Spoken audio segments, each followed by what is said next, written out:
Yo creo que el gran trabajo que hizo William Friedkin, que es un realizador realmente maravilloso, pero muy particular en su forma de dirigir y de exigirle a los actores, nos entregó un producto que quedó a la posteridad definitivamente y que yo creo que tal como tú dijiste recién, van a pasar los años y mientras estemos acá, si tenemos la oportunidad de ir a ver al cine, la vamos a ir a ver nuevamente, porque son de esos trabajos que quedan definitivamente y son de esas películas que a uno personalmente le llegan muy profundamente, te quedan gustando, te apasiona y tú, la oportunidad que tienes de volver a ver la película, lo vas a hacer. No, Eh, aparte que fue un acontecimiento cinematográfico esta película y marcó una era, una etapa y bueno, todavía es una película que está totalmente vigente, atemporal, con un muy buen director, muy buenos actores, un muy buen equipo detrás, con una historia. Si quieren hacer una película del Exorcista, hagan una película o una serie de lo que fue realizar esta película, porque fue una verdadera historia de terror hacer esta película, costó mucho, incluso hasta había un verdadero asesino dentro de la producción. Hay unas historias bien macabras de lo que fue la realización del Exorcista.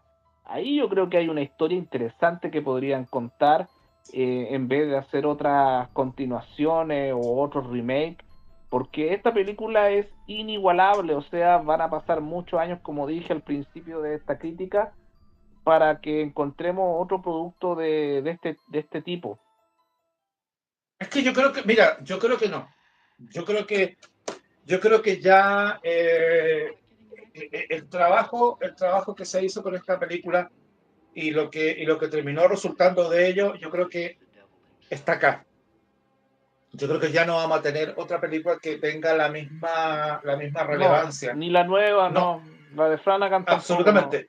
Puede que tenga éxito, puede que sea interesante, puede que a lo mejor el trabajo, por ejemplo, de Flanagan, que viene el próximo año, sea interesante y guste y nos aterrorice, pero yo creo que el legado que nos deja tanto el escritor como el director con esta historia, yo creo que va Es mucho más allá difícil. y todo lo que tú dices, eh, eso hace también que las películas tengan una resonancia súper importante y que muchas veces, acordémonos, este no es el único caso, muchas de estas películas fueron catalogadas como películas malditas por muchas Sí. creencias que hubieron en su momento, por situaciones que pasaron. Y cosas que pasaron, pues. Claro, entonces, porque seamos bien honestos, o sea, William Friedkin era un director muy frenético y muy dado a su idea de filmar. Él quería que la escena saliera perfecta. Por ejemplo, la escena, yo me acuerdo en lo behind the scenes lo contaron siempre, esa escena cuando el padre Carras cae por la escalera al final, cuando el demonio se le traspasa, sale del cuerpo de la chica Sí. por el momento, porque esa cuestión también queda así como, si tú le prestas atención a la película, por eso es que es bueno verla más de una vez y te vas a dar cuenta de que el demonio probablemente nunca dejó a la chica, simplemente que como que se transportó al padre Carras, después volvió a la chica, pero como que se tranquilizó para que lo dejaran en paz. Porque si vemos el final de la película, el actuar de ella era como entre normal y extraño para todo lo que pasó. Entonces, ahí hay dudas, pero el tema es que el demonio se traspasa al padre Carra y el padre Carra al final cae por la ventana, rueda por las escaleras y muere. Y el sacerdote que salía en la película, que de hecho era un sacerdote real, Sí. era un sacerdote que lo utilizaban para algunas películas, que se llama, te digo de inmediato, por acá El lo que yo te tenía. decía que tiene un parecido al ¿cómo se llama? Al papá de padre de Malcolm. Sí, señor, el padre William O'Malley, así se llama en la vida real, que interpretaba al padre Sí. Joseph Dyer. Él cuando llega y ve el cuerpo de Carras, él baja y le va a dar la extrema unción. Si te fijas en la escena, él cuando hace esto, la mano le tiembla. Y eso fue real, porque esa escena la filmaron en Georgetown en época, no me acuerdo si fue en época de invierno, pero la filmaron en la madrugada y hacía mucho frío. El padre estaba súper nervioso porque el director le gritaba que tenía que hacerlo de una forma y de hecho Friedkin, que estaba detrás de la cámara, no para la cámara, se baja del asiento y va y lo remece y le dice, esto tienes que hacerlo así, así, así, y la cámara siguió rodando. Y por eso que él cuando hace eso la mano le tiembla y todo eso, no era porque fuera, digamos, un efecto, digamos, de que su actuación fuese así, fue porque estaba bastante atemorizado por todo lo No, y que el director le estaba gritando. Friedkin le sacaba partido a sus actores, pues. O sea, Friedkin hasta el Es actor que, más malo lo hacía actuar, pues. Y eso demuestra la capacidad de él como director. es Eso que es un buen director, para hacer que los seamos, es que actores seamos, saquen provecho de sus actuaciones, pues. es que seamos honestos, son directores de la vieja escuela. Así que no, Los El directores, Exorcista es una obra maestra, es muy entretenida y cada cierto tiempo hay que vérsela y disfrutarla. Es una historia aterradora que aún si te pilla en algún mal momento te eriza la piel. Si la ves solo ahí en tu es que, pieza, es terrorífica y... a ver, es que la historia, si tú te compenetras bien en esta historia, hay secuencias que igual te van a causar algo. Porque la Sí, película, sí. partamos de la base, la película está rodada en locaciones en Georgetown, en Estados Unidos, y en el sector en que lo hicieron y las tomas como las hicieron, y con esa música que aparece de repente, así Pues en digo yo, algunos la instantes, ambientación está muy bien hecha. te produce algo, o sea, y es una historia que de repente como que se te ponen así los Te pelos de eriza la punta.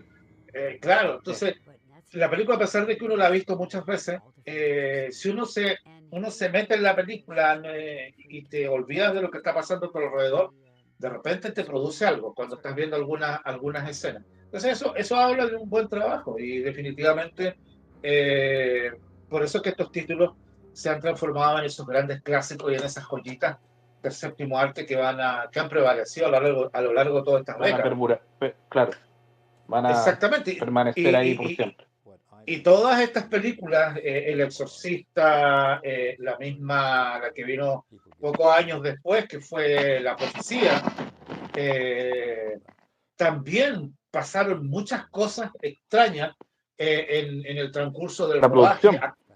accidentes que hubieron y muchas otras cosas que también la catalogaron de maldita. Acordémonos también que en esa misma década eh, tuvo Poltergeist, que también tocaba un tema de brujería, de Demonio. muertos. Entonces, y esa película sí que tuvo mayores accidentes, tuvo muertes a lo largo de su rodaje de muchos de los actores y también fue catalogada de maldito. Sí. Por eso te digo, o sea, El Exorcista yo creo que fue como la primera Pero dentro de todo eso. si esta película tenía un tipo trabajando que era un verdadero psicópata y que pillaron ahí sus crímenes y todo el asunto y trabajaba en la producción. Pues acordémonos que en esa época los rodajes de repente los rodajes Y ocupaban para ahora determinados trabajos a extraños. me acordé, era alguien que personificaba a un enfermero ¿Ya? en esta película, que en la vida real era un psicópata y pillaron todos los crímenes que él había cometido.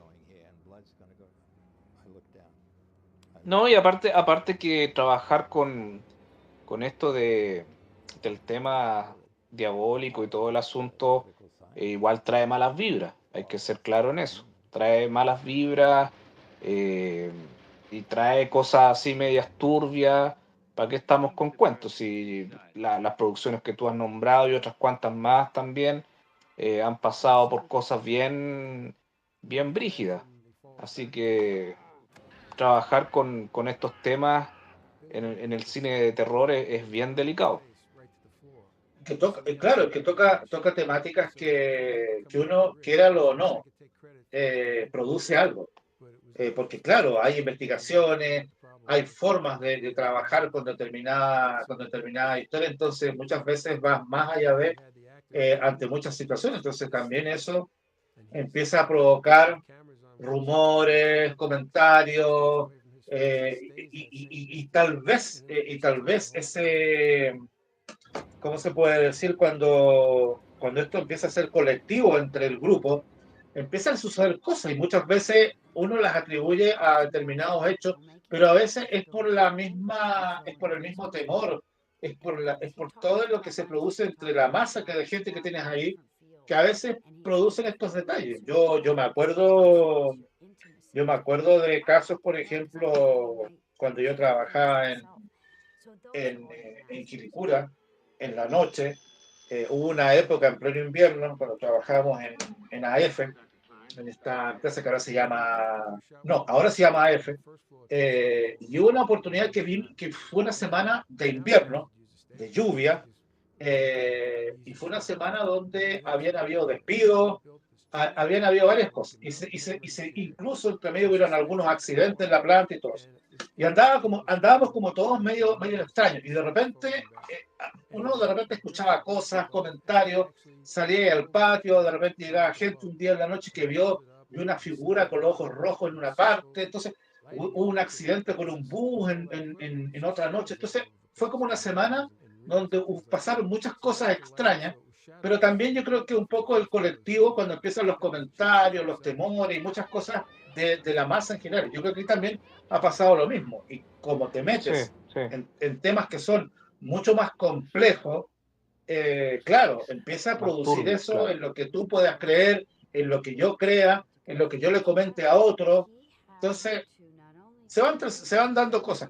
Mira, como datito, antes ya de ir terminando, dentro de algunos aspectos de la novela de William Peter Blatty, para, para la novela, él se inspiró en el exorcismo realizado en 1949 por el sacerdote jesuita William S. Bowden.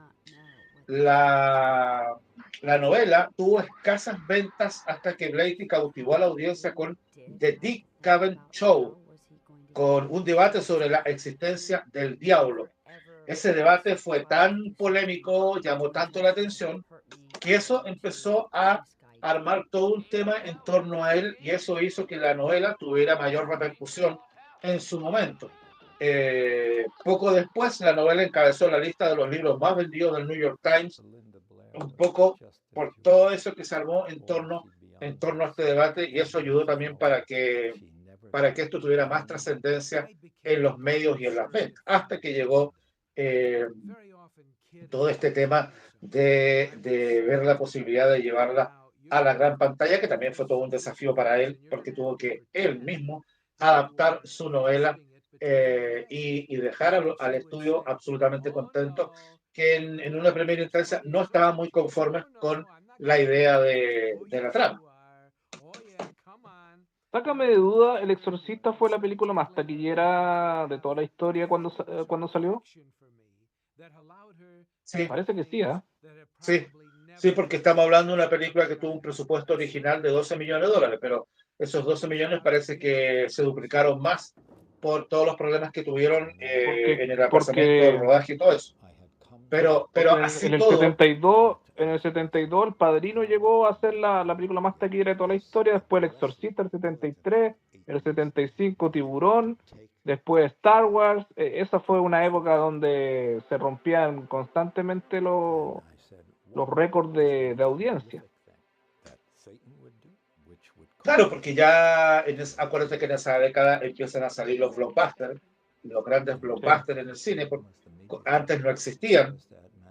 Entonces, eso también ayudó a que el público fuese más en masa a los cines a ver este tipo de películas, especialmente en el verano americano. Oye, muchos saludos a José Luis, que ahí se conectó hace un ratito. Saludos, José, y gracias por acompañarnos. Tienes que pensar de que un presupuesto de una película ya, ponte que con todo haya costado 20 millones de la época, terminó recaudando casi 200 millones de dólares, fue un éxito absoluto. Sí.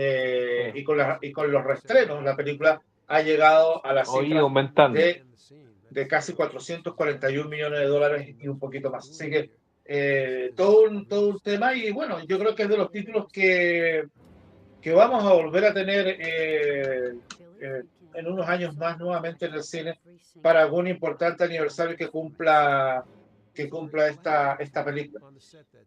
Como dato, para que te hagas una idea, Jack Nicholson fue considerado en primera instancia por el estudio para que interpretara el rol del padre Carras y Paul Newman estaba interesado antes que Blatty contratara a Stacy Keach. Tres actrices de primera línea de la época, Audrey Hepburn, Anne Bancroft y Jane Fonda, fueron consideradas para el papel de Chris McNeil, pero Bueno, definitivamente rechazaron el papel. bueno, Paul Newman se nombra en la película. Exactamente. Porque Paul Newman, él en sí estaba Iba a ser el interesado, detective. justamente, estaba interesado en esto, pero Blatty tenía en mente, digamos, tener en esos roles. Yo creo que la imagen de Paul Newman hubiese opacado mucho al resto Es que, a en ver, ese rol. es que la imagen de Paul Newman, estamos hablando comienzo de los 70. Paul Newman a esa altura todavía está medianamente joven. Eh, para ese tipo de No, pero rol, ya era famoso, ya. Po. sí, por supuesto que sí, pero me refiero como a la figura, no me refiero al currículum del actor. Como figura no le veo a un Paul Newman en ese tipo de rol, la Pero verdad. lo pueden envejecer, pues si Max von Sydow lo envejecieron, pues si Max von Sydow no era así en esa época, era más No, era yo creo joven. que, mira, yo creo que el actor que No, escogieron está bien.